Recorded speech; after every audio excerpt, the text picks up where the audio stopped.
اعوذ باللہ من الشیطان الرجیم بسم اللہ الرحمن الرحیم السلام علیکم ورحمۃ اللہ وبرکاتہ۔ آج کی ویڈیو میں ہم قرآن پاک کی سب سے طویل اور حکمتوں سے بھرپور سورہ البقرہ پر بات کریں گے۔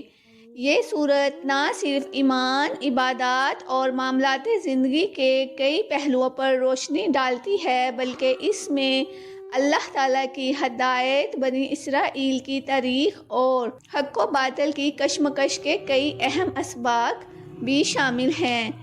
یہ وہی سورت ہے جس میں آیت الکرسی جیسی عظیم آیت موجود ہے جو ایمان اور حفاظت کا خزانہ ہے۔ تو آئیے اس سورت کے پیغام اور اسباق کو سمجھنے کی کوشش کرتے ہیں۔ سورہ البقرہ مدنی سورت۔ سورہ بقرہ کا اکثر حصہ ہجرت مدینہ کے بعد بالکل ابتدائی دور میں نازل ہوا۔ آیات۔ سورہ بقرہ قرآن کریم کی سب سے طویل سورت ہے جو کہ 286 آیات پر مشتمل ہے۔ وجہ تسمیہ۔ عربی زبان میں بقرہ گائے کو کہتے ہیں، چونکہ اس سورت میں بقرہ کا لفظ بھی آیا ہے اور گائے ذبح کرنے کا واقعہ بھی مذکور ہے۔ دیکھیے آیت نمبر 67 سے لے کر 73 تک۔ اس لیے اسے سورہ بقرہ کہا جاتا ہے۔ گائے کے ذبح کا واقعہ۔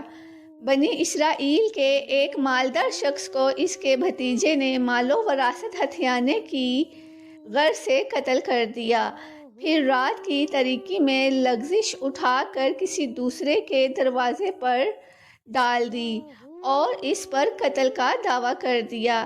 قریب تھا کہ مدعی اور مدعا علیہ کے خاندان ایک دوسرے پر ہتھیار اٹھا لیتے۔ قاتل کہ اللہ تعالیٰ نے حضرت موسیٰ علیہ السلام کے ذریعے انہیں گائے ذبح کرنے اور اس کے گوشت کا کچھ حصہ اس مقتول کے جسم کے ساتھ لگانے کا حکم دیا۔ ایسا کرنے سے مقتول زندہ ہو کر اٹھ بیٹھا اور اس نے اپنے قاتل کی نشاندہی کر دی۔ بحث بعد الموت۔ اتفاق سے انہی دنوں بنی اسرائیل کا ایک گروہ مرنے کے بعد کی زندگی کا انکار بھی کر رہا تھا۔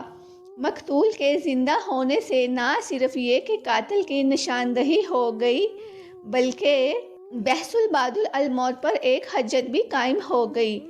گائے کی عقیدت کا رد۔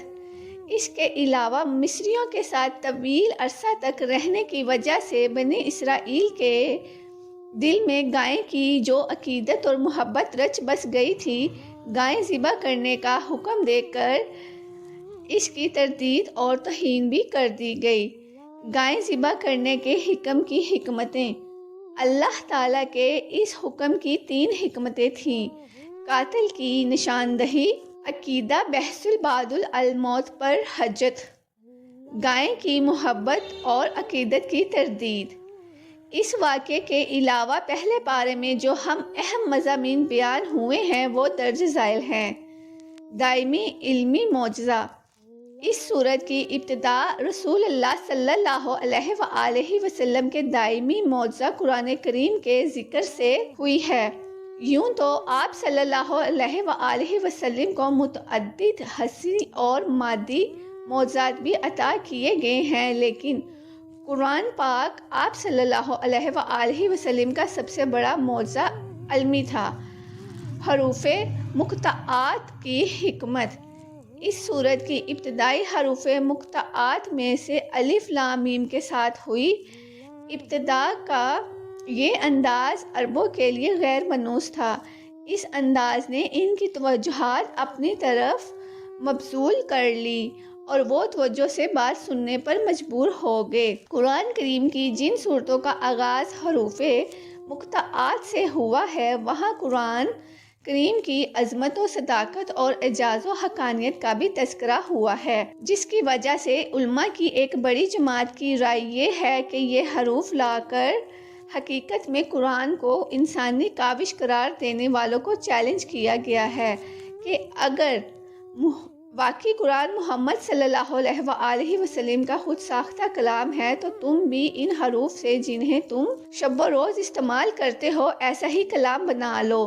تمہیں اپنی فصاحت و بلاغت اور زبان دانی پر بڑا ناز ہے، جس کی وجہ سے تم اپنے مقابلے میں سارے انسانوں کو عجم گونگے کہتے ہو، لیکن تاریخ گواہ ہے کہ نہ کہ کل کافروں نے اس چیلنج کو قبول کیا، نہ آج کوئی قبول کرنے والا ہے، اور نہ ہی قیامت تک کوئی اسے قبول کر سکے گا۔ انسانوں کی 3 اقسام: مومن، کافر، منافق۔ مومنوں کی نمایاں صفات 5 ہیں۔ ایمان بالغیب، یعنی ان حقائق پر ایمان جن کا حواس سے ادراک نہیں کیا جا سکتا، جنت، دوزخ، حشر نشر، حساب، جزا وغیرہ۔ اقامت صلاۃ، یعنی نماز کو شروط و آداب کا لحاظ رکھتے ہوئے مستقل ادا کرتے رہنا۔ ادائے زکوٰۃ، قرآن کریم میں عام طور پر نماز اور زکوٰۃ کا اکٹھے ہی ذکر آیا ہے۔ نماز اللہ کا حق ہے اور زکوٰۃ بندوں کا حق ہے۔ انسان کا ایمان اس وقت تک کامل نہیں ہو سکتا جب تک وہ دونوں قسم کے حقوق ادا نہ کرے۔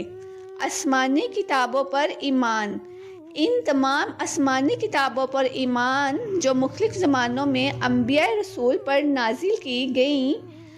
آخرت کی تصدیق، آخرت کی ایسی تصدیق جس میں شک کی کوئی ملاوٹ نہ ہو۔ اہل ایمان کا تذکرہ، یہاں قابل توجہ نکتہ یہ ہے کہ اللہ تعالیٰ نے اہل ایمان کا تذکرہ 4 آیات میں فرمایا ہے۔ کفار کا تذکرہ، کفار کا 2 آیات میں فرمایا ہے۔ منافقین کا تذکرہ اور منافقوں کا 13 آیات میں فرمایا ہے۔ منافقوں کے اوصاف، ان 13 آیات میں منافقوں کے 12 اوصاف بیان کیے گئے ہیں۔ مسلمانوں پر لازم ہے کہ وہ ان اوصاف سے بد سے اپنا دامن بچا کر رکھیں۔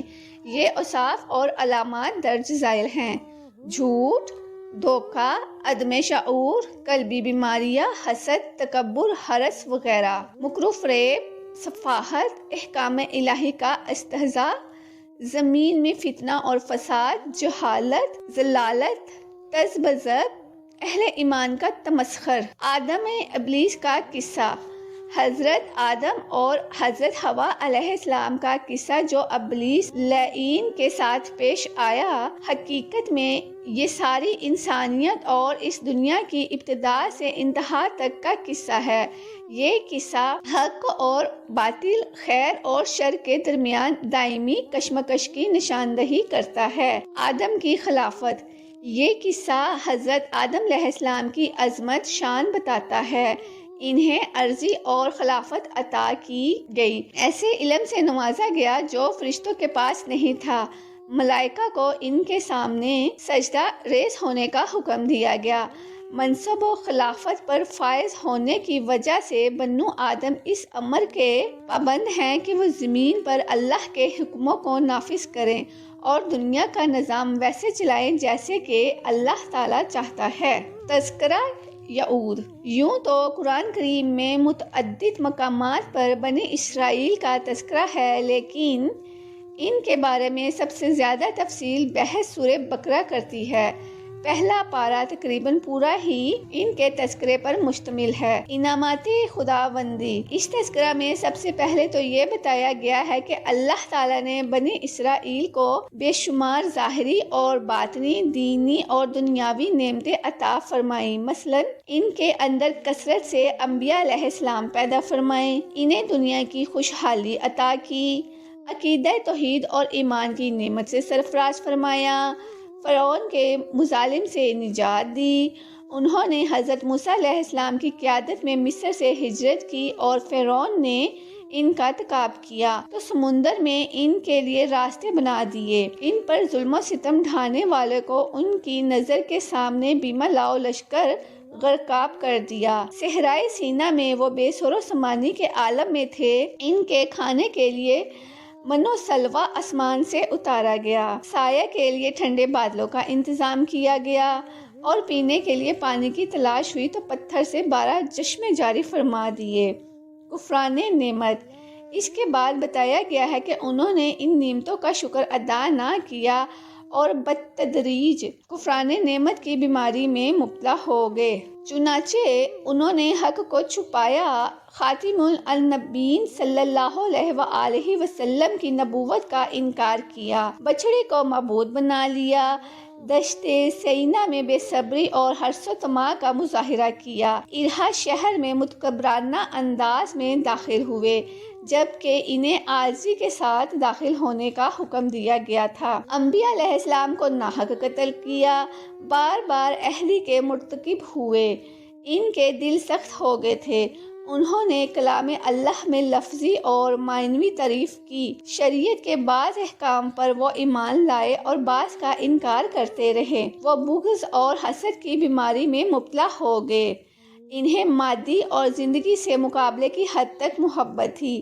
مقرب فرشتوں سے بیزاری کا اظہار کرتے تھے، سحروں کا آنت میں بے حد دلچسپی رکھتے تھے، ان کے ہاں ایسے عملیات کو قبول عام حاصل تھا کہ جن کے ذریعے میاں بیوی کے درمیان جدائی پیدا کر کے عشق پر از فسق کی راہ ہموار کی جائے، بدعملی کے باوجود جنت کے واحد ٹھیکیدار ہونے کا دعویٰ کرتے تھے، وہ بڑے وثوق سے کہتے تھے کہ جنت میں صرف وہی جا سکتے ہیں جو یہودی، اور یہی دعویٰ انصار بھی کرتے تھے، اس کے ساتھ یہ دونوں یہ دعویٰ بھی کرتے تھے کہ صرف ہم ہی حق پر ہیں اور ہمارے مخالف فرقہ کے پاس کوئی دلیل نہیں۔ عبرت سوچنے اور عبرت و نصیحت کی بات یہ ہے کہ کہیں ان خرابیوں میں سے کوئی خرابی ہم مسلمانوں میں تو نہیں پائی جاتی۔ ابراہیم یعود پر انعامات اور ان کے کفران نعمت اور جرائم کی تفصیل کے بعد تذکرہ ہے۔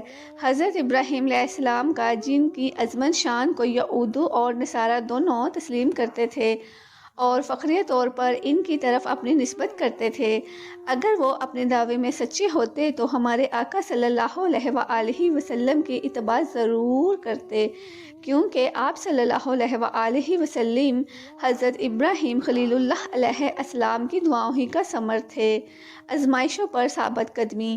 یہاں یہ بھی بتایا گیا ہے کہ اللہ نے حضرت ابراہیم علیہ السلام کو مختلف آزمائشوں میں ڈالا، لیکن وہ ہر آزمائش میں سرخرو رہے، والد کی بت پرستی سے بیزاری کا معاملہ ہو، قوم سے ٹکراؤ کا، نمرود سے بحث مباحثہ کا مرحلہ ہو، آگ میں ڈالے جانے کا اور وطن سے ہجرت کا، بیوی اور بچے کو بے آب و گیا وادی میں چھوڑنے کا حکم ہو، یا لختے جگر کو اپنے ہاتھوں سے ذبح کرنے کا، اللہ کے خلیل اللہ علیہ السلام ہر مقام پر ثابت قدم رہے اور ان کے قدموں میں ذرا برابر بھی لغزش نہ آئی۔ دعاؤں کا ثمر۔ اس ثابت قدمی کی برکت تھی کہ ان کی دعائیں قبول ہوئیں، مکہ پرامن شہر بنا، وہاں کے رہنے والوں کو پھلوں کا رزق میسر آیا، اور سب سے بڑی دعا جو قبول ہوئی وہ یہ کہ اللہ نے خاتم النبیین صلی اللہ علیہ وآلہ وسلم کو پیدا فرمایا۔ ملتے ابراہیم سے آراز۔ حضرت خلیل اللہ علیہ کے مؤثر اور مفاخر بیان کرنے کے بعد اللہ تعالیٰ فرماتا ہے کہ ملتے ابراہیم سے وہی شخص اعراض کر سکتا ہے جو شکی، احمق اور خواہشات کا غلام ہو۔ یعود و انصارہ واقعی ایسے ہی تھے، وہ حضرت ابراہیم علیہ السلام کی طرف اپنی نسبت تو کرتے تھے، مگر ان کا زعم باطل یہ تھا کہ نجات حنفیت کی اتباع میں نہیں ہیں بلکہ یہودیت اور نصرانیت کی اتباع میں ہیں۔ حنفیت کی دعوت۔ اللہ تعالیٰ نے اپنے نبی صلی اللہ علیہ وآلہ وسلم کو حکم دیا کہ آپ انہیں حنفیت یعنی دین اسلام کی طرف دعوت دیں، جو کہ تمام انبیاء علیہ السلام کا دین ہے۔ اگر وہ آپ صلی اللہ علیہ وآلہ وسلم کی دعوت کو قبول کر لے تو ہدایت پا جائیں گے، اور اگر قبول نہ کرے تو ان کا انکار اور گمراہی کسی دلیل کی بنا پر نہیں ہوگی بلکہ ضد اور عناد کی بنا پر ہوگی۔ ضد اور مخالفت ان کی عادت، تو آپ صلی اللہ علیہ وآلہ وسلم انہیں عناد کی گندگی میں پڑا رہنے دیں، اللہ ان سے نمٹ لے گا۔ ارشاد ہوتا ہے اگر یہود و انصارہ اسی طرح ایمان لے آئے جس طرح تم ایمان لائے تو یہ ہدایت پا جائیں گے، اور اگر وہ منہ موڑ رہے ہیں تو اس پر تعجب نہ کرو، کیونکہ ضد اور مخالفت اس کی عادت ہے۔ اگر انہوں نے شرارت کرنے کی کوشش کی تو اللہ تعالیٰ ان سے عنقریب نمٹ لے گا۔ وہ بڑا ہی سننے والا اور بڑا ہی جاننے والا ہے۔ الحمدللہ، آج ہم نے سورہ البقرہ کے پہلے پارے کے حصے پر بات کی۔ اگلی ویڈیو میں ہم اس سورت کے باقی حصے پارہ نمبر 2 پر بات کریں گے، تو ہمارے ساتھ جڑے رہیے۔